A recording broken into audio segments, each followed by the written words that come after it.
میرے دوستو، اللہ تعالیٰ نے قرآن مجید میں نبی اکرم خاتم الانبیاء شہ الاولاق صلی اللہ علیہ وآلہ وسلم سے قبل عرب میں جو انبیاء کرام علیہم السلام تشریف لائے، ان میں سے اللہ تعالیٰ نے بعض انبیاء کے واقعات کو اور قصوں کو قرآن مجید میں بیان کیا ہے، جن کا مطلب یہ ہے کہ ہم ان سے سیکھیں، انہیں پڑھیں، غور و فکر کریں اور اپنے کردار اور اپنی سیرت کو انبیاء کرام کے اخلاق سے روشن کریں اور انبیاء کرام کی صفات کو اپنے اخلاق میں داخل کریں۔ قرآن مجید جب ہم پڑھتے ہیں تو اس پہ کئی طرح کے نقطۂ نظر ہیں۔ جب مفسرین تفسیر کرتے ہیں تو بعض مفسرین قرآن پاک کی تفسیر قرآن بالقرآن کرتے ہیں، بعض مفسرین تفسیر قرآن بالحدیث کرتے ہیں، جسے تفسیر بالمعثور کہتے ہیں۔ بعض تفاسیر قرآن مجید کی احکام کے مطابق ہوتی ہیں، بعض تفاسیر قرآن مجید کی عقائد کے بارے میں ہوتی ہیں جسے تاویل بھی کہا جاتا ہے۔ قرآن مجید میں ایک نقطۂ نظر اللہ والوں کا بھی ہے، اولیاء اللہ کا، یعنی صوفیاء کرام کا، جو قرآن پاک کو اس طرح پڑھاتے ہیں جس طرح حکیم الامت علامہ محمد اقبال رحمۃ اللہ علیہ نے تلقین کی ہے۔ علامہ اقبال رحمۃ اللہ علیہ فرماتے ہیں کہ میں بچپن میں قرآن پاک کی تلاوت کر رہا تھا، میرے والد نے مجھے کہا کہ بیٹا قرآن کو ایسے نہیں پڑھتے جیسے تم پڑھ رہے ہو۔ میں نے پوچھا کہ پھر قرآن کیسے پڑھتے ہیں؟ تو میرے والد نے مجھے کہا کہ جب وقت آئے گا تو میں تمہیں بتاؤں گا۔ توجہ ہے بھائی؟ جب وقت آئے گا تو میں تمہیں بتاؤں گا کہ قرآن کیسے پڑھتے ہیں۔ فرمایا کافی مدت گزر گئی، ایک دن میرے والد نے مجھے بلایا، شیخ نور محمد نے مجھے بلایا اور کہا کہ بیٹا قرآن کو ایسے پڑھو جیسے قرآن ابھی تمہارے سینے پہ نازل ہو رہا ہے۔ قرآن کو ایسے پڑھو جیسے یہ ابھی تمہارے سینے پہ نازل ہو رہا ہے۔ تو علامہ اقبال نے اس بات کو ایک شعر میں اس طرح پیش کیا ہے کہ تیرے وجود پہ جب تک نہ ہو نزول کتاب، تیرے وجود پہ جب تک نہ ہو نزول کتاب، گرہ کشا ہے نہ راضی نہ صاحب کشاف۔ قرآن پاک کی سب سے طویل تفسیر جن لوگوں نے کی ہے، ان میں اولین جو شخصیت ہیں وہ امام المفسرین، امام المتکلمین حضرت امام فخر الدین رازی رحمۃ اللہ تعالی علیہ ہیں۔ اور دوسری تفسیر جو قرآن مجید کی باعتبار فصاحت اور باعتبار بلاغت بیان کی گئی اور لغت کے اعتبار سے بیان کی گئی، وہ سب سے جامع تفسیر وہ ملا جار اللہ زمخشری کی ہے، جس تفسیر کا نام ہے کشاف۔ تو اقبال کہتے ہیں کہ اگر قرآن تیرے سینے پہ نازل نہیں ہوا، تو نے یوں نہیں پڑھا کہ قرآن تیرے اوپر نازل ہو رہا ہے، تیرے اوپر اتر رہا ہے، تیرے اوپر ورود کر رہا ہے، اس کا نور تجھے اپنی آغوش میں لے رہا ہے، تو تب تک تو نہ امام رازی کی طویل ترین تفسیر سے استفادہ کر سکتا ہے، اور نہ ہی تب تک تجھے ملا جار اللہ زمخشری کی کشاف کوئی فائدہ دے سکتی ہے۔ اگر قرآن سے فائدہ لینا ہے تو اس کا بہترین طریقہ یہ ہے کہ قرآن کو ایسے پڑھو جیسے وہ تمہارے اوپر نازل ہو رہا ہے۔ مقصد یہ ہے کہ اگر قرآن تمہاری سیرت نہیں بدلتا، تمہارا کردار نہیں بدلتا، تمہارے اندر تبدیلی پیدا نہیں کرتا، تمہارے اندر انقلاب لے کے نہیں آتا، تمہارے اندر کو روشن نہیں کرتا، تمہارے اندر کو منور نہیں کرتا، تمہاری ساکھ کو، حیثیت کو، کردار کو، قول کو، فعل کو، نیت کو، اخلاق کو، روحانیت کو، ارادے کو، منزل کو، نصب العین کو، مقصد زندگی کو، مقصد زیست کو، تمہاری انفرادی زندگی کو، تمہاری اجتماعی زندگی کو، تمہاری قومی زندگی کو، تمہاری ملی زندگی کو، تمہارے افکار کو، تمہارے کردار کو، تمہارے خیالات کو اگر قرآن نے بدل نہیں دیا تو سمجھو قرآن سے تمہیں فائدہ نہیں ملا۔ قرآن سے جب فائدہ ملتا ہے، نفع ملتا ہے انسان کو، تو اس کی نشانی ہوتی ہے کہ تمہارا کردار بدل جاتا ہے، تمہارے افکار بدل جاتے ہیں، وہ تاریکی سے اجالے کی طرف چلے جاتے ہیں، وہ ظلمت سے نور کی طرف چلے جاتے ہیں، وہ بدی سے نیکی کی طرف چلے جاتے ہیں، وہ شر سے خیر کی طرف چلے جاتے ہیں۔ قرآن تمہارے کردار کا بنیادی جوہر بن جاتا ہے۔ اس لیے علامہ اقبال رحمۃ اللہ علیہ نے یہ ارشاد فرمایا کہ تیرے وجود پہ جب تک نہ ہو نزول کتاب، گرا کشا ہے نہ رازی نہ صاحب کشاف۔ تو اولیاء اللہ کا جو نقطۂ نظر ہے وہ بھی یہی نقطۂ نظر ہے کہ قرآن کو کتاب حال کے طور پہ پڑھو، قرآن کو ایسے پڑھو جیسے یہ آج تمہارے سامنے بیت رہا ہے۔ آپ جب قرآن مجید کو پڑھیں تو قرآن مجید کو اس طریقے سے پڑھیں کہ جیسے جو بات اللہ تبارک و تعالیٰ آج تمہارے سامنے بیان کر رہا ہے وہ خود تمہارے اپنے کردار اور تمہارے اپنے عمل میں ڈھل گئی ہے، یا تم اس بات کے اندر ڈھل گئے ہو۔ اب یہ بات ذرا مشکل ہے، لیکن آج ناچیز آپ سے اس کی چند ایک مثالیں عرض کرے گا اللہ کے ایک برگزیدہ پیغمبر کے 2-3 واقعات سے جنہیں قرآن نے بیان کیا۔ آپ کو یہ حقیقت سمجھ آئے گی کہ قرآن کو کتاب حال کے طور پہ کیسے پڑھتا ہے، اس طریقے سے کس طرح پڑھیں کہ قرآن ہمارے اندر کو، ہمارے باہر کو، ہمارے ظاہر کو، ہمارے باطن کو، ہماری ہستی کے، ہمارے ہونے کے، ہماری بینگ کے ہر ایک پہلو، ہر ایک جہت کو، ہر ایک ڈائمنشن کو بدل کے رکھ دے۔ میرے بھائیو غور کریں، حضرت سیدنا موسیٰ علیہ السلام کے واقعات میں، جو اللہ کے بڑے برگزیدہ پیغمبر تھے، جن کے لیے اردو میں مفسرین نے، مترجمین نے لفظ استعمال کیا ہے کہ اللہ کے لاڈلے پیغمبر تھے۔ اللہ نے بڑی پذیرائی فرمائی ہے قرآن مجید میں سیدنا موسیٰ علیہ السلام کی، اور ایک آیت کریمہ سے ہی ان کا رتبہ اللہ کے ہاں واضح ہو جاتا ہے کہ وَكَانَ عِندَ اللَّهِ وَجِيهًا۔ اللہ کے ہاں حضرت موسیٰ کی بڑی وجاہت تھی، اللہ کے ہاں حضرت موسیٰ علیہ السلام کی بڑی وجاہت تھی۔ اور حضرت موسیٰ علیہ السلام جب پیدا ہوئے تو مصر میں حالات کیا تھے؟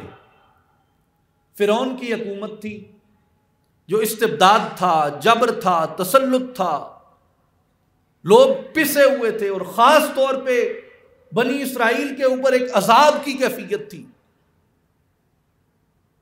جسے قرآن مجید نے بیان فرمایا ہے کہ یذبحون ابناءکم ویستحیون نساءکم، ایسا جبر تھا فرعون کا کہ وہ بنی اسرائیل کے بیٹوں کو قتل کر دیتا، عورتوں کو زندہ رکھتا۔ اور مفسرین کرام بیان فرماتے ہیں کہ ہوا یہ کہ فرعون نے ایک خواب دیکھا، اور اس خواب میں اس نے دیکھا کہ بیت المقدس سے ایک آگ اٹھی ہے، اس آگ نے مصر کو گھیر لیا ہے، پورے مصر کو، اور جتنے قبطی ہیں سب قبطیوں کو اس آگ نے جلا دیا، لیکن بنی اسرائیل بچ گئے۔ فرعون بڑا خوفزدہ ہوا، اس نے کاہن بلائے، نجومی بلائے، جوتشی بلائے، ستارہ شناس بلائے کہ بتاؤ اس کی تعبیر اور تعویل کیا ہے۔ تو لوگوں نے کہا کہ اس کی تعبیر اور تعویل یہ ہے کہ بنی اسرائیل میں ایک لڑکا پیدا ہوگا جو تمہاری ساکھ لپیٹ دے گا، تمہاری سلطنت کا خاتمہ کر دے گا، اور بنی اسرائیل کا عروج شروع ہو جائے گا اس کے آنے کے بعد۔ تو فرعون نے حکم کیا بنی اسرائیل میں اس کے بعد جو بھی لڑکا پیدا ہو اس لڑکے کو قتل کر دیا جائے۔ اور مفسرین بیان کرتے ہیں کہ 40,000 سے 70,000 کے قریب بنی اسرائیل کے لڑکے قتل کیے گئے فرعون کے عہد میں، اور 90,000 سے زیادہ حمل گرائے گئے عورتوں کے، جو بھی عورت حاملہ ہوتی اس کا حمل گرا دیا جاتا۔ لیکن اس کے ساتھ فرعون نے ایک اور مشکل دیکھی کہ اس کے لوگ آ گئے اور انہوں نے کہا کہ ہم تو غلام رکھتے تھے بنی اسرائیل کے لونڈوں کو، بنی اسرائیل کے لونڈوں اور لڑکوں کو غلام بناتے تھے، جب وہی نہیں ہوں گے تو ہمارے خدمتگار کدھر ہوں گے؟ یہ جو آج ہماری مینٹیلٹی ہے کہ جی پنڈ پڑ گئے تو پھر ساڑھے حکے کون پکائے گا۔ انہوں نے کہا کہ پھر خدمت کون کرے گا؟ تو فرعون نے کہا چلیں 1 سال چھوڑنے کا رکھ دیں، 1 سال قتل کرنے کا رکھ دیں۔ 1 سال وہ قتل نہیں کرتے تھے، جس سال وہ قتل نہیں کرتے تھے، چھوڑ دیتے تھے بچوں کو، اس سال سیدنا ہارون علیہ السلام کی ولادت ہوئی بنی اسرائیل میں۔ اور حضرت ہارون علیہ السلام فرعون کے قتل سے اس لیے بچ گئے کہ اللہ نے انہیں اس سال ولادت دی جس سال قتل نہیں کیا جاتا تھا، اور حضرت موسیٰ علیہ السلام اس سال پیدا ہوئے جس سال قتل کیا جاتا تھا بچوں کو۔ لیکن قرآن مجید بیان فرماتا ہے کہ گو کہ موسیٰ علیہ السلام اس وقت میں پیدا ہوئے جب بچوں کو قتل کیا جاتا تھا جس سال، لیکن اللہ نے کیسی حفاظت فرمائی، اذا اوحینا الی امک ما یوحا، جب ہم نے حضرت موسیٰ علیہ السلام کی ماں کو الہام کیا وہ جو ہم نے الہام کیا، پیدا ہوئے، پیدائش کے بعد حضرت موسیٰ علیہ السلام کو ایک صندوق میں رکھا اور صندوق دریا کے اندر ڈال دیا گیا، اس میں روئی رکھی، روئی میں بچہ رکھا، صندوق بند کیا اور دریائے نیل میں بہا دیا۔ دریائے نیل سے ایک نہر نکلتی تھی جو فرعون کے دربار سے ہو کے جاتی تھی، وہ صندوق دریائے نیل سے بہتا ہوا اس نہر میں آیا، اس نہر سے وہ محل میں داخل ہوا۔ جب وہ صندوق محل میں داخل ہوا تو فرعون اپنی زوجہ کے ساتھ، بی بی آسیہ کے ساتھ نہر کے کنارے بیٹھا تھا۔ انہوں نے دیکھا کہ صندوق آ رہا ہے، اٹھ کے پوچھا یہ کیا آ رہا ہے؟ غلاموں کو کہا کہ لے آؤ اسے۔ غلام گئے، سپاہی گئے، نہر سے صندوق لے آئے۔ جب صندوق کو فرعون کے سامنے کھولا تو اس میں ایک بچہ مسکرا رہا تھا۔ خیال آیا کہ اس بچے کو قتل کر دیا جائے، یہ بنی اسرائیل کا وہی بچہ نہ ہو، لیکن بچہ حسین اتنا تھا، جمیل اتنا تھا، معصوم اتنا تھا، خوبصورت اتنا تھا کہ بی بی آسیہ کو پیار آ گیا اور فرمایا کہ اس کو رہنے دو، ہم اسے بیٹا بنا کے رکھ لیتے ہیں۔ تو حضرت موسیٰ علیہ السلام اس کے گھر میں آ گئے۔ میرے بھائیوں اور بزرگوں، اگر غور کریں، جب جسے مولا رکھے اسے کون چکھے؟ جسے مولا رکھے اسے کون چکھے؟ جسے اللہ نے امان دے دی، جسے اللہ نے اپنی حفاظت میں لے لیا، چاہے 40,000 سے 70,000 بنی اسرائیل کے بچوں کا قاتل، 90,000 عورتوں کے اسقاط حمل کرانے والا فرعون، جس بچے کے ڈر سے اتنی بڑی غارت گری کر رہا تھا، اتنا بڑا قتل عام کر رہا تھا، اس بچے کو اپنے ہی گھر میں پالتا ہے جو اس کی سلطنت کا تختہ الٹنے کو آیا تھا۔ تو میرے بھائیوں، اس سے معلوم یہ ہوتا ہے اللہ کی حکمت غالب ہے، اور وہ جو فیصلہ کرتا ہے، جسے بچانا چاہتا ہے اسے اسی کے گھر کے اندر پناہ دے دیتا ہے، جس کی حفاظت کرتا ہے اسے کوئی چھو نہیں سکتا۔ جس طرح صوفیاء فرماتے ہیں کہ وہ ویرانوں کے اندر خزانوں کو پالتا ہے، وہ کانٹوں کے درمیان پھولوں کو پالتا ہے، وہ گمانوں کے درمیان یقین کو پالتا ہے، وہ آگ کے درمیان ابراہیم کی حفاظت کرتا ہے، وہ دشمنوں کے ہاتھوں سے محمد مصطفیٰ احمد مجتبی صلی اللہ علیہ وآلہ وسلم کو بچا کے لے جاتا ہے۔ لیکن شرط کیا تھی؟ شرط یہ تھی کہ حضرت موسیٰ کی والدہ نے اس الہام کی پیروی کی جو انہیں اللہ نے عطا کیا تھا۔ اس لیے اولیاء کہتے ہیں کہ لوگوں، اگر وحی کی اتباع کرو گے، اگر وحی کی اتباع کرو گے تو تمہارے 9 مولودوں کی حفاظت کا بندوبست اللہ فرعون کے دربار میں بھی کر دے گا۔ اور وحی کیا ہے؟ وحی اللہ کی آخری کتاب ہے جو محمد مصطفیٰ احمد مجتبی پہ نازل ہوئی۔ یعنی اگر علت و معلول میں دیکھیں تو کہانی تو یہاں سے شروع ہوئی جب حضرت موسیٰ کی والدہ کو الہام کیا گیا کہ بچے کو دریا میں ڈال دو۔ اگر وہ اس الہام کو نہ مانتی، اس وحی کو نہ مانتی، اس کی اتباع نہ کرتی، اس کی پیروی نہ کرتی، اس پہ توکل نہ کرتی، تو کیا موسیٰ کی حفاظت کر لیتی؟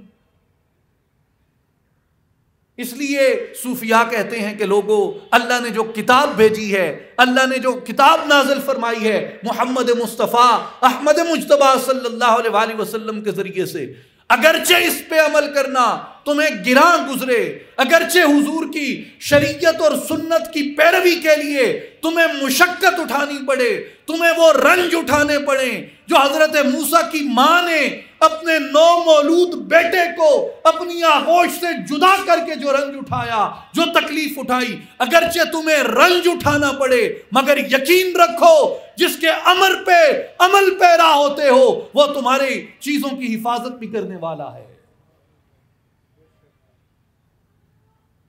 دوسری بات میرے بھائیوں اور بزرگوں، حضرت سیدنا موسیٰ علیہ السلام جب جوان ہوئے، فرعون کے دربار سے نکلے، ایک وادی تک پہنچے جہاں آپ کی ملاقات سیدنا شعیب علیہ السلام سے ہوئی،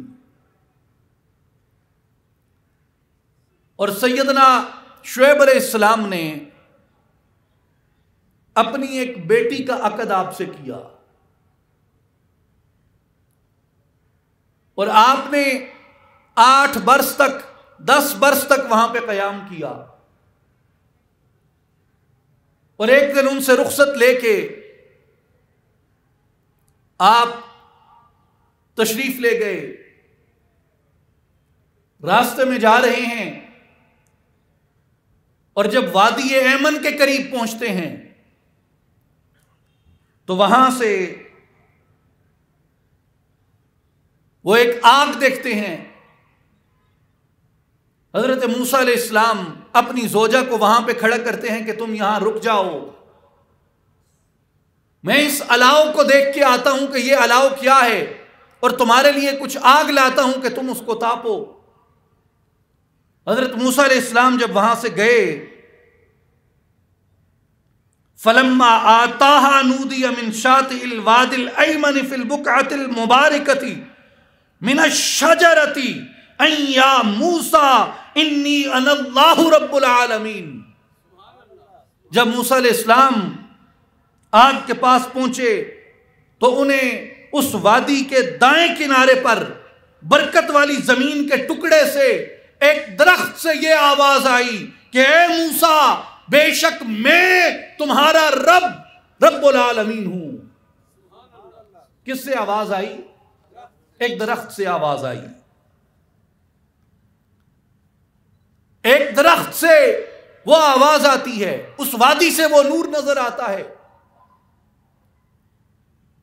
میرے بھائیوں اور بزرگوں، مولانا جلال الدین رومی رحمت اللہ تعالی علیہ فرماتے ہیں، از درخت انی انا اللہ می شنید با کلام انوار می آمد پدید، کہ اس درخت کو موسیٰ علیہ السلام جب دیکھتے ہیں جس سے وہ نور روشن ہے تو وہ آواز انہیں سنائی دیتی ہے۔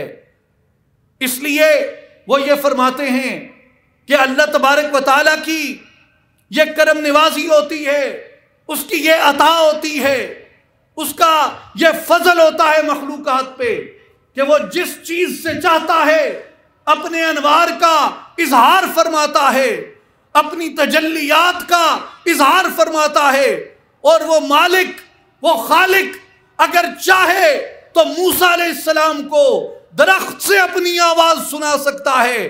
تو مولانا رومی فرماتے ہیں، اے بندہ خدا، کیا تو نے اپنے آپ کو نباتات سے بھی کم سمجھ رکھا ہے، درختوں سے بھی کم سمجھ رکھا ہے؟ اگر اللہ چاہے تو درخت کے اندر سے اس کی آواز پیدا ہو سکتی ہے۔ اس لیے اے بندہ خدا، اگر تو اپنے وجود پہ محنت کر، اس وجود کی مٹی کو روشنی میں بدل دے، وجود کے پتھر کو آئینے میں بدل دے، تو تیرے وجود سے بھی اس کی ندا پیدا ہو سکتی ہے۔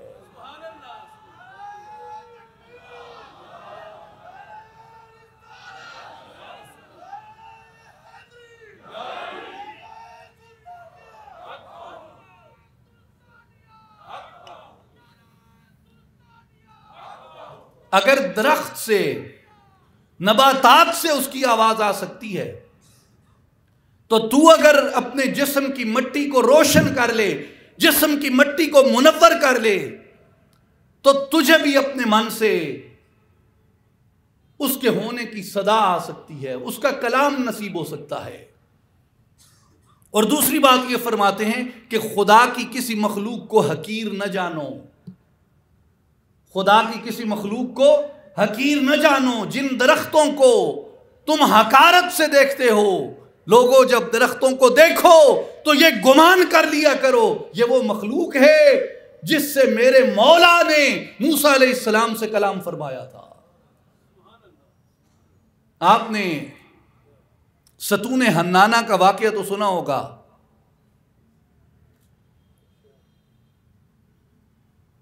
رسول پاک شہ الاولاق محمد مصطفیٰ احمد مجتبیٰ صلی اللہ علیہ وآلہ وسلم کا ایک تنا تھا مسجد نبوی میں، کھجور کا کھوکھلا تنا، کھوکھلا تنا کھجور کا، سوکھا ہوا۔ حضور اس کے ساتھ اوٹ لگا کے خطبہ دیتے تھے۔ نیا ممبر تیار ہوا، صحابہ نے نیا ممبر لا کے مسجد نبوی میں رکھا، اس ستون کو اٹھا کے کھجور کے کھوکھلے خشک تنے کو اٹھا کے ایک سائڈ پہ رکھ دیا۔ حضور تشریف لائے، نیا ممبر آیا تھا، نئے ممبر پہ جلوہ فرما ہوئے۔ صحابہ کرام رضوان اللہ علیہم اجمعین کہتے ہیں کہ ہمیں ابن لبون کے رونے کی آواز آئی۔ ابن لبون عربی بہت وسیع زبان ہے، فصیح زبان ہے۔ اونٹنی کے بچے کی ہر عمر کے لیے ایک الگ نام ہے۔ جو چھوٹا بچہ ہوتا ہے 1 سال کا، اسے ابن لبون کہتے ہیں عربی میں، جنہوں اسی پنجابی چ توڑا کہنے ہاں، کوئی اٹھ یا اٹھنی دے مگر توڑا لگا پھردا ہے۔ تو چھوٹا جیا توڑا 6 مہینے سال دا ماں تو وچھڑ جاوے تے جس طرح دا وہ بلبلاندا ہے، آواز کٹدا ہے، صحابہ کہندے نے کہ انج دی آواز آ رہی سی جنہیں اٹھنی دا توڑا ماں تو وچھڑ کے تے روندا پیا ہے۔ کہندے نے اسی ادھر ادھر دیکھیا، مسجد نبوی دے اندر توڑا کتھوں آیا ہے، اٹھتا بچہ کتھوں آیا ہے جڑا رو رہا ہے۔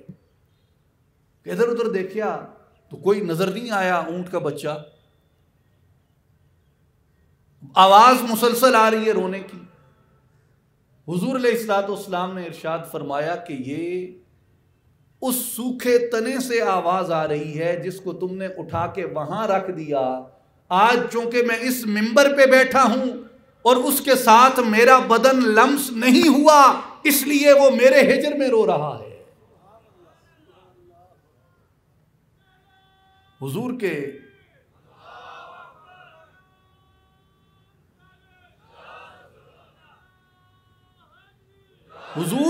جسد اقدس کا ہجر، جسد اقدس کا ہجر، وہ کھوکھلا تنا برداشت نہ کر سکا، وہ رو رہا ہے وہاں بیٹھ کے، وہاں لیٹے ہوئے۔ حضور علیہ الصلوۃ والسلام ممبر سے اترے، تشریف لے گئے۔ بعض محدثین نے لکھا ہے کہ حضور نے جا کے اس تنے پہ ہاتھ رکھا، اور بعض محدثین کی روایات میں آتا ہے کہ حضور پاک صلی اللہ علیہ وآلہ وسلم نے جا کے اس تنے کو اپنے مبارک سینے سے لگایا، وہ تنا خاموش ہو گیا۔ حضور نے فرمایا اس کو دفنا دو۔ جب وہ چپ ہوا تو میرے آقا علیہ الصلوۃ والسلام نے فرمایا کہ اگر میں اس پہ اپنا ہاتھ نہ رکھتا یہ تنا قیامت تک بقا کرتا رہتا۔ میرے بھائی اور بزرگوں، اللہ نے ہر چیز کو جان بھی دی ہے، ہر چیز کو ایمان بھی دیا ہے۔ اس لیے کہا کہ زمین و آسمان میں جو چیز بھی موجود ہے وہ اللہ پروردگار کا ذکر کرتی ہے۔ تو آپ دونوں درختوں کو دیکھیں، ایک درخت سینا میں ہے، ایک درخت مدینہ میں ہے۔ ایک درخت سینا میں ہے، ایک درخت مدینہ میں ہے۔ جو سینہ میں ہے اسے نور خدا مل گیا، جو مدینہ میں ہے اسے لمس مصطفیٰ مل گیا، اسے حضور کا لمس نصیب ہو گیا۔ اس لیے اولیاء اللہ فرماتے ہیں کہ لوگوں اپنے مقام کا تعین کرو، اپنے آپ کا تعین کرو، کہ کم از کم اپنے آپ کو نباتات سے، درختوں سے تو کمتر نہ سمجھو۔ اگر درختوں کو یہ چیز مقدر سے مل سکتی ہے تو کیا تمہارا مقدر نہیں سنور سکتا؟ اگر تمہارے سینے میں وہ لو پیدا ہو جائے، تمہارے سینے میں وہ لگن پیدا ہو جائے، تمہارے سینے کے اندر وہ طلب، وہ جستجو، وہ آرزو پیدا ہو جائے، جیسے حضرت سلطان العارفین سلطان باہو رحمت اللہ علیہ فرماتے ہیں، اے تن رب سچے دا حجرا وچ پا فقیرہ جاتی ہوں، کہ یہ تیرا وجود مولا کا حجرا ہے، کبھی اس میں جھانک کر تو دیکھ۔ نہ کر منت خواج خضر دی، تیرے اندر آب حیاتی ہوں۔ آب حیات چاہیے جسے پی کے تو مرے نہیں، آب حیات کی تلاش میں تو خضر کے پیچھے کیوں گھومتا ہے، خضر کے پیچھے کیوں بھاگتا ہے؟ آب حیات تو اللہ نے تیرے اپنے وجود کے اندر رکھ دیا، کبھی اپنے من میں اتر کے دیکھ، آب حیات تو تیرے اندر پڑا ہے، تو خود چشمہ آب حیات ہے۔ اگر تو وہ طلب پیدا کر لے، جیسے مولانا جلال الدین رومی رحمت اللہ علیہ فرماتے ہیں، چون روا باشد ان اللہ از درخت کہ روا نبود، کہ گوید نیک بخت، اگر درخت سے اللہ کی آواز آ سکتی ہے، درخت سے اللہ کا اظہار ہو سکتا ہے، تو ایک بندہ مومن اگر اپنے سینے کو مدینہ بنا دے تو کیا اس کے سینے سے اللہ کے انوار و تجلیات پیدا نہیں ہو سکتے؟ یہ جو میرے بھائیوں اور بزرگوں نقطہ نظر ہے اس درخت کے واقعے سے صوفیاء کرام کے سیکھنے کا، وہ یہ کہتے ہیں کہ اس سے اخذ یہ ہوتا ہے کہ اللہ تبارک و تعالی اپنی مخلوق پہ رحمت کرنے میں فرق نہیں کرتا، ساری مخلوق اسی کی ہے اور وہ اپنی مخلوق کے ذرے ذرے پہ مہربان اور رحم کرنے والا ہے۔ اس لیے یہ نہ سمجھو کہ یہ میرا مقدر نہیں ہے، یا یہ میں پا نہیں سکتا، یا یہ میری دسترس میں نہیں ہے۔ اپنے آپ کو حقیر نہ جانو، اپنے آپ کو کمتر نہ سمجھو۔ اے بنی آدم، اے اولاد آدم، اللہ نے تمہیں حضرت آدم کی نسل سے پیدا کیا، تمہارے جد اعلیٰ کو، ابو البشر کو، سیدنا آدم کو اپنی خلافت کا تاج دیا، انہیں مسجود ملائک بنایا، تمہاری ہدایت کے لیے، تمہاری رہنمائی کے لیے اللہ نے کتابیں اتاری، اللہ نے نبی بھیجے، اللہ نے صحیفے بھیجے، اللہ نے پیغمبر بھیجے، اللہ نے ولایتیں عطا کی ہیں۔ وہ سارے کون تھے؟ وہ انسان تھے، وہ بشر تھے، جو ان کے حامی تھے، جو ان کے صحابہ تھے، جو ان کے مددگار تھے۔ وہ کون تھے؟ وہ بھی انسان تھے، وہ بھی لوگ تھے۔ اس لیے کہا کہ اپنے آپ کو کمتر نہ جانو، اپنے آپ کو حقیر نہ جانو، ضرورت صرف اس امر کی ہے کہ اپنی وجود کی مٹی کو جھاڑو۔ جب یہ گرد جھڑتی ہے تو اس گرد کے اندر سے وہ نور ظاہر ہو جاتا ہے۔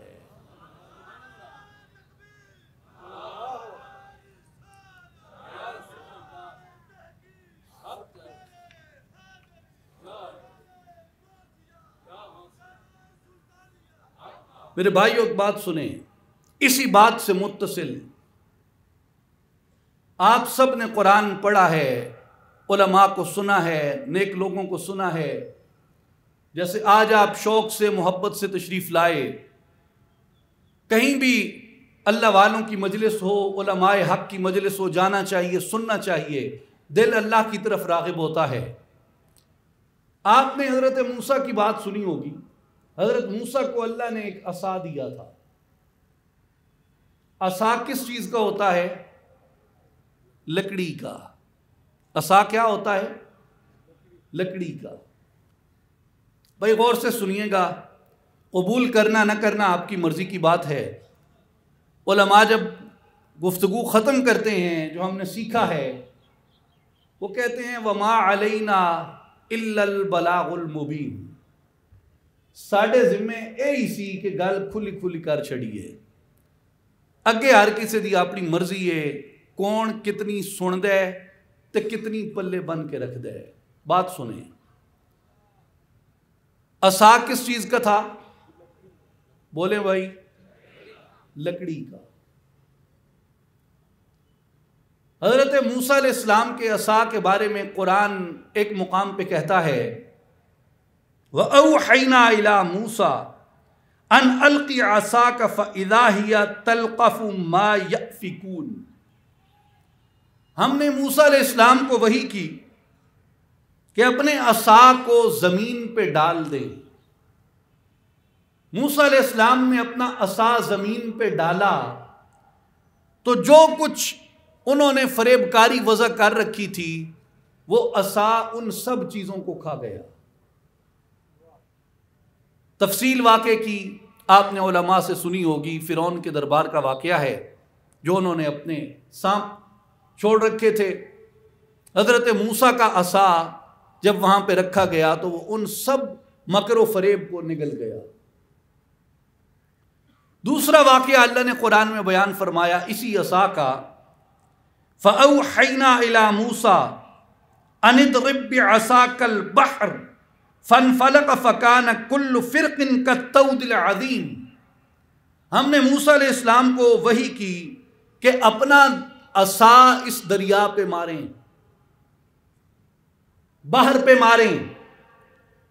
انہوں نے جب دریا پہ مارا تو دریا 12 حصوں میں پھٹ گیا اور ہر ٹکڑا ایک زبردست پہاڑ کی مانند ہو گیا۔ کیا چیز ماریں؟ عصا ماریں۔ جب سانپ نگلتے ہیں تو کیا رکھیں؟ عصا رکھیں۔ جب سمندر سامنے ہے اس کو 12 حصوں میں بانٹنا ہے تو کیا کہا؟ کیا ماریں؟ اپنا عصا ماریں۔ قرآن ایک تیسرا واقعہ بھی بیان کرتا ہے کہ ہم نے موسیٰ علیہ السلام سے فرمایا فَقُلْ نَضْرِبْ بِعَصَاكَ الْحَجَرَ فَانْفَجَرَتْ مِنْهُ 12 عَيْنًا۔ ہم نے موسیٰ علیہ السلام کو کہا جب انہیں پیاس لگی تھی کہ اپنے عصا کو اس پتھر کے اوپر مارو، تو ہمارے حکم کی تعمیل کرتے ہوئے موسیٰ علیہ السلام نے وہ عصا پتھر پہ مارا، پتھر سے 12 چشمے پانی کے پھوٹ پڑے۔ پتھر سے 12 چشمے پانی کے پھوٹ پڑے۔ میرے دوستوں اور بزرگوں، بھائیوں اور ساتھیوں، عصا ہے، چوب ہے، ایک لاٹھی ہے، لکڑی کا ایک ٹکڑا ہے۔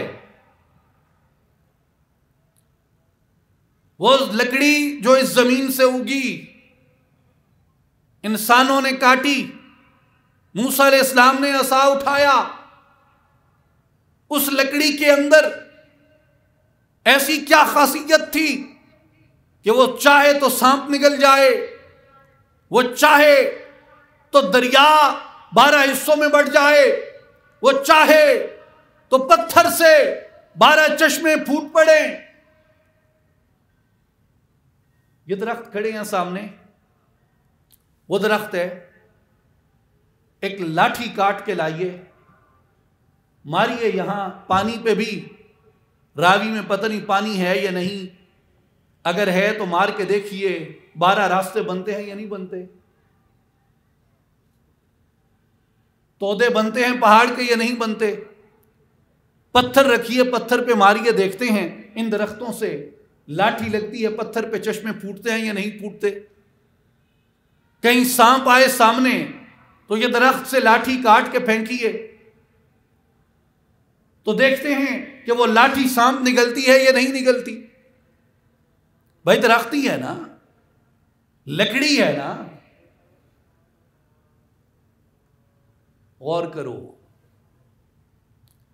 مٹی ہے، آپ مٹی اٹھائیں، مٹی سے ایک پرندے کی مورت بنائیں اور اس کو ہوا میں پھینکیں، کیا وہ پرندہ بن کے اڑ جائے گی؟ آپ کے سامنے ایک پتھر ہے، پتھر پہ ایک سنگ تراش بٹھا دیں، سنگ تراش پتھر کو تراشے، پتھر کو تراش کے وہ ایک اونٹنی بنا دے، آپ اونٹنی کو بلائیں کہ ادھر آؤ بھائی چلتی ہوئی، کیا اونٹنی چلتی ہوئی آپ کے پاس آ جائے گی؟ میں لوہا لاتا ہوں، آپ کے ہاتھ میں دیتا ہوں، لوہا ہاتھ میں رکھیے، ہاتھ کو دبائیے، کیا آپ کے ہاتھ میں لوہا موم بن کے نیچے ٹپکتا ہے یا نہیں ٹپکتا؟ میرے بھائیوں اور بزرگوں، ہم سب نے کپڑا اوڑھ رکھا ہے، کرتے اوڑھ رکھے ہیں، اپنا کرتا بھیجیے کسی کو کہ یار لے جاؤ، یہ کیا آپ نے آنکھوں کے اسپیشلسٹ بٹھا رکھے ہیں، کرتا بھیجیے کسی پہ کہ لے جائیے بھائی کسی کی آنکھ پہ لگائیے، کیا آنکھوں کو شفا ہر ایک کرتے سے مل جائے گی؟ تو میرے بھائیوں اور بزرگوں، تھی وہ لکڑی اور یہ بھی لکڑی ہے، مگر لکڑی معجزہ تب بنتی ہے جب وہ کسی موسیٰ کے ہاتھ میں آتی ہے، مٹی کی مورتیں تب پرواز کرتی ہیں جب وہ عیسیٰ کے ہاتھ میں آتی ہیں، لوہا تب موم ہو کے پگھلتا ہے جب وہ حضرت داؤد کے ہاتھ میں آتا ہے، پتھر کی اونٹنی تب چلتی ہے جب دعائے صالح علیہ السلام نصیب ہو جاتی ہے، اور کرتا تب شفا دیتا ہے جب اسے حضرت یوسف علیہ السلام کا لمس، حضرت یوسف علیہ السلام کا قرب نصیب ہو جاتا ہے۔ صوفیاء کہتے ہیں کہ لوگ جو کہتے ہیں اس وجود سے، اس کے اندر سے، اس دل سے اس مولا کے جلوے نصیب ہوتے ہیں، یہ بھی مٹی ہے، یہ بھی جسم ہے، اس سے تو مولا کے جلوے نصیب نہیں ہوتے، تو وہ کہتے ہیں کہ اگر مولا کے جلوے چاہیے تو اپنے جسم کا عصا کسی موسیٰ کے ہاتھ میں دے دو، اپنے جسم کی مورت کسی عیسیٰ کے ہاتھ میں دے دو، اپنے جسم کا کرتا کسی یوسف کے ہاتھ میں دے دو، اپنے جسم کا لوہا کسی داؤد کے ہاتھ میں دے دو۔ جب اسے داؤد کے ہاتھ لگیں گے یہ لوہا پگھلنے لگ جائے گا، یہ عصا معجزہ بن جائے گا، مٹی کی مورت پرواز کرنے لگ جائے گی۔ اس لیے وہ کہتے ہیں کہ اللہ نے فرمایا وَكُونُوا مَعَ الصَّادِقِينَ، سچوں کے ساتھ ہو جاؤ، نیکوں کے ساتھ ہو جاؤ، صالحین کے ساتھ ہو جاؤ، کہ ان کے ساتھ ہو جاؤ گے۔ مٹی عام پڑی ہوئی ہوتی ہے، اس مٹی کی کوئی اوقات نہیں ہوتی، لیکن جب مٹی کوزہ گر کے ہاتھ میں آ جاتی ہے تو وہی مٹی بادشاہ کے محل میں رکھی جاتی ہے، شو پیس بنا کے، ظروف بنا کے اسے مہنگے داموں بیچا جاتا ہے۔ تو اولیاء اللہ کہتے ہیں کہ لوگوں اپنے عصا کو خالی نہ رہنے دو، اپنے وقت کا موسیٰ تلاش کرو، اپنا آپ اس کے ہاتھ میں دے دو، تمہارے جسم کو چلتا پھرتا معجزہ بنا دے گا۔ اگر یہ دل پگھل نہیں رہا، یہ دل موم نہیں ہو رہا، تو اللہ کی زمین پہ چلو، کسی ایسے کو تلاش کرو جس کے ہاتھوں کو اللہ نے داؤد کی خیرات عطا کی ہو، اس کے ہاتھوں میں تمہارے لوہے جیسا سخت دل بھی موم ہو کے پگھلے گا۔ اگر یہ مورت پرواز نہیں کر رہی تو اپنے وقت میں کسی ایسے کو تلاش کرو جسے اللہ نے سیدنا روح اللہ کی خیرات عطا کی ہو، ان کا فیض عطا کیا ہو، اس کے ہاتھ میں تمہاری مٹی کی مورت پرندے کی مانند پرواز کرے گی۔ اس لیے اگر تم چاہتے ہو کہ تمہارا یہ پتھر ایک اونٹنی کی طرح چلنے لگے تو اس کے لیے یہ پتھر تو نہیں چل سکتا، اگر کسی ایسے کی دعا شامل ہو جائے جس پہ فیض اور توجہ صالح علیہ السلام ہو تو تمہارے اس پتھر سے بھی اونٹ نکل سکتا ہے۔ اس لیے اولیاء اللہ فرماتے ہیں کہ لوگوں اپنے عہد میں، اپنے وقت میں کاملین کی صحبت اختیار کرو، کاملین کی معیت اختیار کرو، کاملین کی تربیت اختیار کرو، کاملین کے طریقے زندگی کو اختیار کرو، کاملین کے راستے کو اختیار کرو۔ وَكُونُوا مَعَ الصَّادِقِينَ، سچوں کے ساتھ ہو جاؤ۔ سچے کیا کرتے ہیں؟ وہ تمہارے وجود کے اندر صدق کو پیدا کر دیتے ہیں، وہ تمہارے وجود کے اندر سچائی کو پیدا کر دیتے ہیں۔ مولانا جلال الدین رومی رحمت اللہ تعالی علیہ فرماتے ہیں کہ لوگوں غور کرو، موسیٰ علیہ السلام جب کوہ طور پہ جاتے ہیں، زاں شہنشاہ ہمایوں نعل بود کہ سراسر طور سینہ لعل بود۔ غور کرو ایک پہاڑ کی کیا قسمت اور مقدر ہو سکتا تھا، مگر ایک پہاڑ پہ موسیٰ علیہ السلام کے قدم لگتے ہیں، اللہ اس پہاڑ کو لعل و جواہر کی کان میں تبدیل کر دیتا ہے۔ میرے بھائیوں اور بزرگوں، حضرت سخی سلطان باہو رحمت اللہ علیہ فرماتے ہیں اپنے دیوان فارسی کے اندر، طور سینہ چیست دانی بے خبر، طور سینہ چیست دانی بے خبر، طور سینہ سینہ خدرا نگر۔ اے بے خبر، کیا تجھے معلوم ہے کہ طور سینہ کیا ہے؟ کبھی غور کیا تو نے طور سینہ کیا ہے؟ طور سینہ سینہ خدرا نگر، طور سینہ اللہ نے تیرے اپنے سینے کو بنا دیا ہے، لیکن شرط کیا ہے؟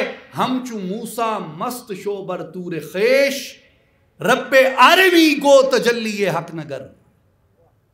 کیا تجھے طلب ہے اپنے اندر سے اس نور کو دیکھنے کی جو موسیٰ علیہ السلام نے طور سینہ پہ دیکھا تھا؟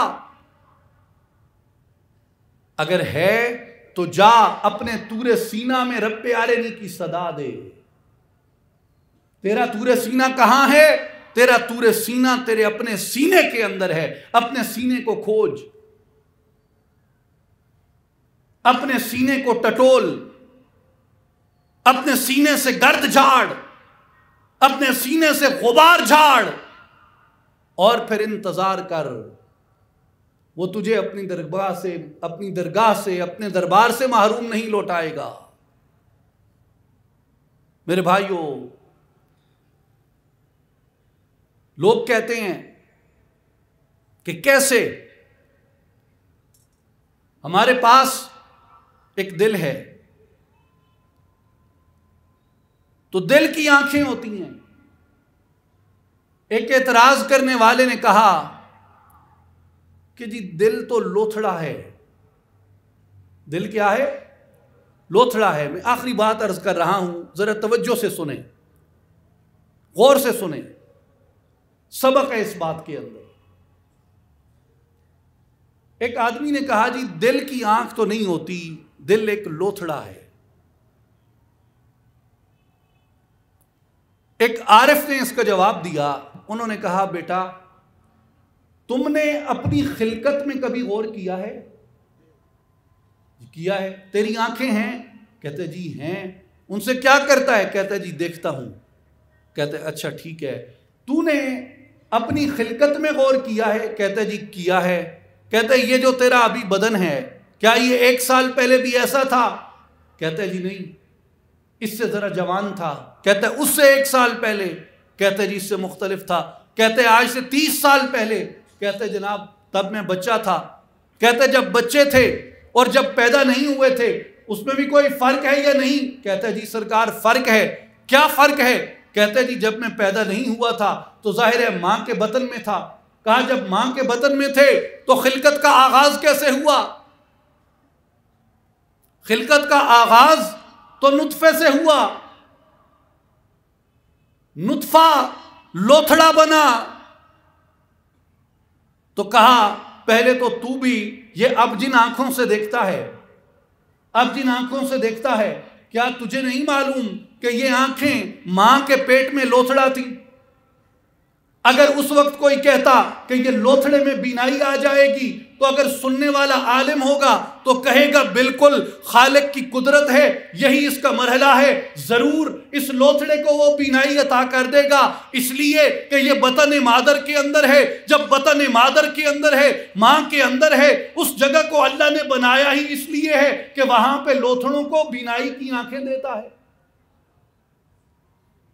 اب کوئی یہ کہے کہ جی نہیں لوتھڑا کبھی بینا ہوگا، لوتھڑا تو بینا ہو ہی نہیں سکتا، تو کہا کوئی عاقل سنے گا تو کہے گا یہ جاہل ہے، اس نے کبھی پیدائش میں غور نہیں کیا، اس لیے کہ نطفے سے لوتھڑا بنتا ہے، لوتھڑے کے اندر پھر ہڈیاں لگتی ہیں، پھر اس کے اوپر پٹھے چڑھتے ہیں، پھر اس کے اندر جوارے اور اعضاء پیدا ہوتے ہیں، کان الگ سے نکلتا ہے، بال الگ سے نکلتے ہیں، دماغ الگ سے پیدا ہوتا ہے، دل الگ سے پیدا ہوتا ہے، ہاتھ پاؤں الگ الگ بنتے ہیں، آنکھیں الگ بنتی ہیں، قوت بینائی الگ سے آ جاتی ہے پردوں میں، قوت سماعت الگ سے آ جاتی ہے پردوں میں، تو سارا کچھ تو لوتھڑے کے بعد اس کے اوپر بیتتا ہے۔ اگر کوئی انکار کہے تو عاقل کہے گا یہ جاہل ہے، اس کو معلوم ہی نہیں، اس نے بچے کی خلقت میں کبھی غور ہی نہیں کیا۔ تو عارف نے کہا بیٹا غور کر، ایک بار تو بھی لوتھڑا تھا، لیکن اگر کوئی یہ کہتا یہ لوتھڑا بڑا ہو کے کبھی دیکھ نہیں سکے گا، کبھی بینا نہیں ہو سکے گا، تو وہ بھی یہی کہتے کہ یہ بے وقوف ہے، یہ جاہل ہے۔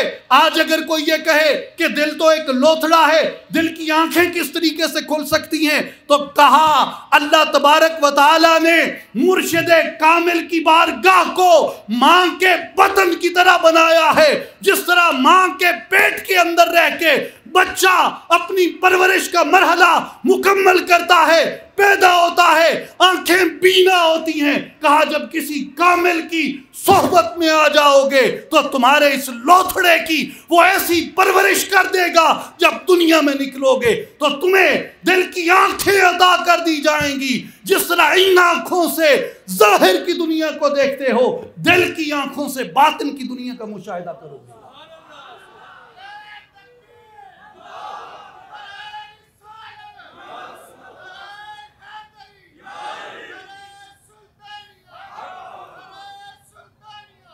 جس طرح ظاہر کی آنکھیں پیدا ہونے کے بعد ظاہر کا مشاہدہ کرتی ہیں، اسی طرح جب باطن کی آنکھ روشن ہو جاتی ہے، جب باطن کی آنکھ بیدار ہو جاتی ہے تو وہ عالم باطن کا مشاہدہ کرتی ہے.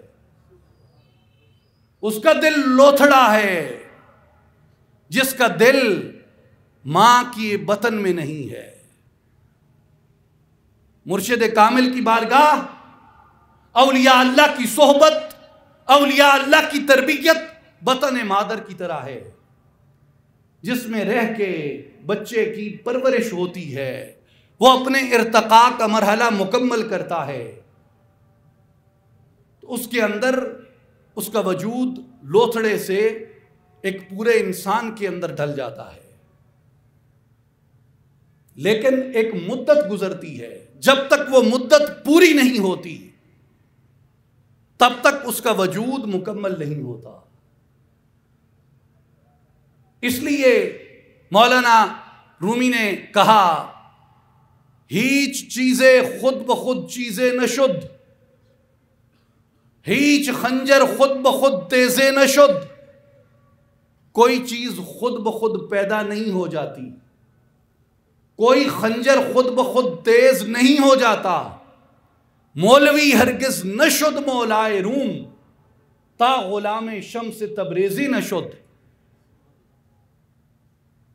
روم کا ملا مولائے روم تب تک نہیں بنتا جب تک وہ کسی شمس کی مجلس و صحبت میں نہیں آ جاتا.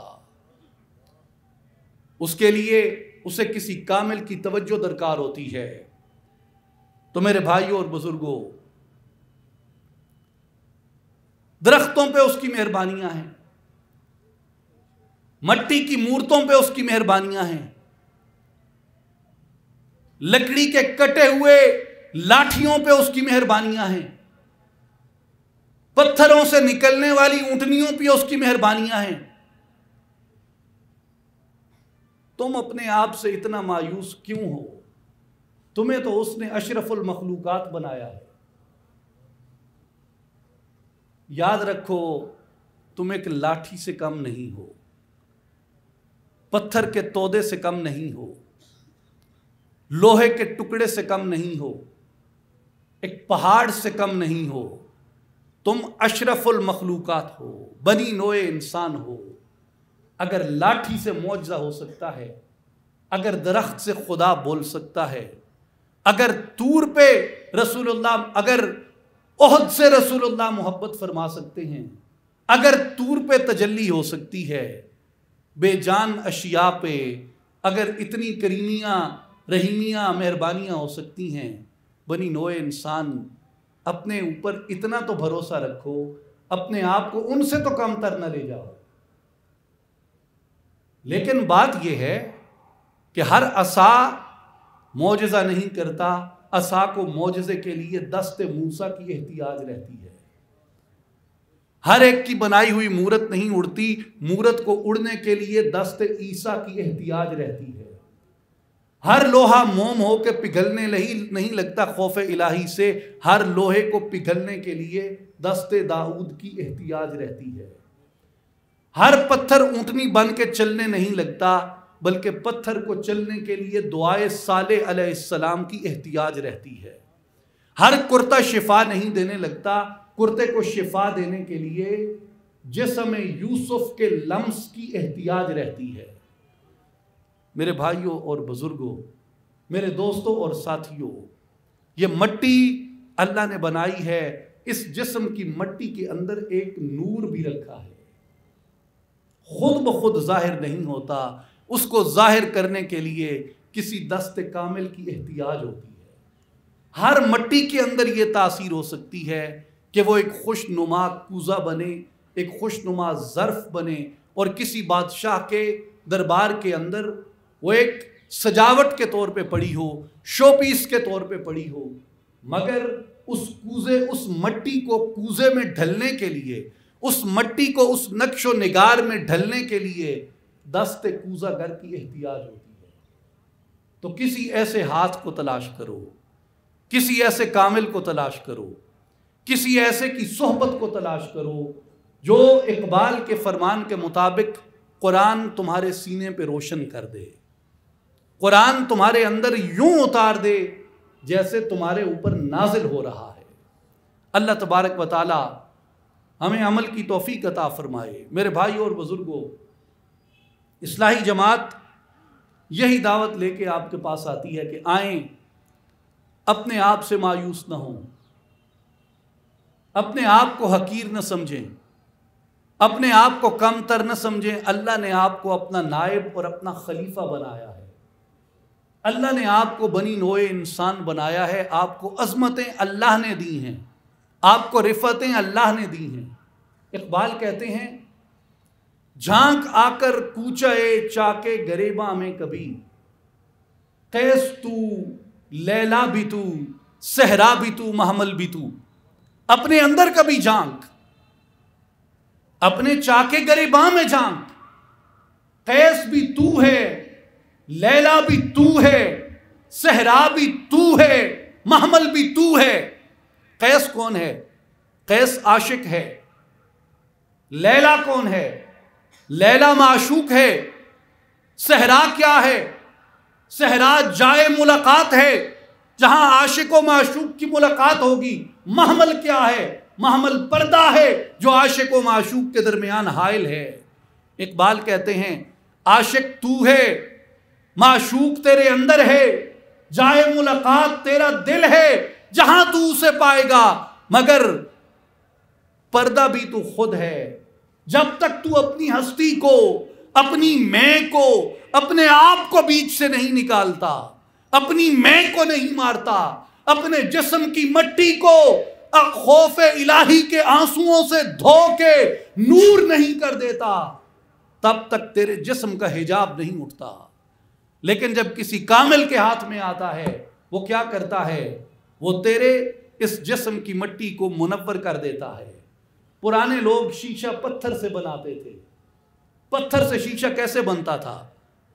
پتھر آیا، ان کے پاس آلات ہوتے تھے ریگمال کی طرح کے، پتھر کو رگڑتے رہتے رگڑتے رہتے رگڑتے رہتے رگڑتے رہتے، پتھر کی کثافت آہستہ آہستہ لطافت میں بدل جاتی اور پتھر آئینے کی طرح روشن ہو جاتا، آئینہ بن جاتا۔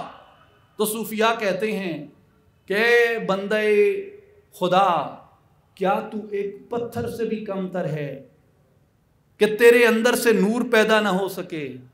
لیکن ہر پتھر سے نور پیدا نہیں ہوتا، اس پتھر سے نور پیدا ہوتا ہے جو ماہر کاریگر کے ہاتھ میں پہنچ جاتا ہے۔ وہ اس ریگ مال سے اس کی کثافت دھو دیتا ہے، مٹی کو صاف کر دیتا ہے، اس کو روشن آئینہ بنا دیتا ہے۔ حضرت سخی سلطان باہو رحمت اللہ تعالی علیہ فرماتے ہیں کہ جو اپنے دل میں اللہ پاک کی محبت کا چراغ روشن کر دیتا ہے، اللہ کا اسم ذات اپنے سینے میں لگا لیتا ہے، اللہ پاک کا نور اپنے سینے میں اتار لیتا ہے، اللہ کے ذکر سے اپنے دل کی گرد و غبار کو اتارتا ہے، اللہ پاک کے ذکر کی تاثیر اس کے دل کے پتھر کو آئینہ بنا دیتی ہے، اس کی کثافت مٹا کے اس کے اندر نور کو پیدا کر دیتی ہے۔ میرے بھائی اور بزرگوں، آئیے اور اس ذکر پاک سے، اللہ کی رغبت سے، اللہ کی محبت سے اپنے سینوں کو منور کیجئے۔ اللہ تعالی ہم سب کو عمل کی توفیق عطا فرمائے۔ ان اللہ وملائکتہ یصلون علی النبی یا ایھا الذین آمنوا صلوا علیہ وسلموا تسلیما۔ اللہم صل علی سیدنا و مولانا محمد وعلی آل محمد وبارک وسلم وآخر دعوانا ان الحمد للہ رب العالمین.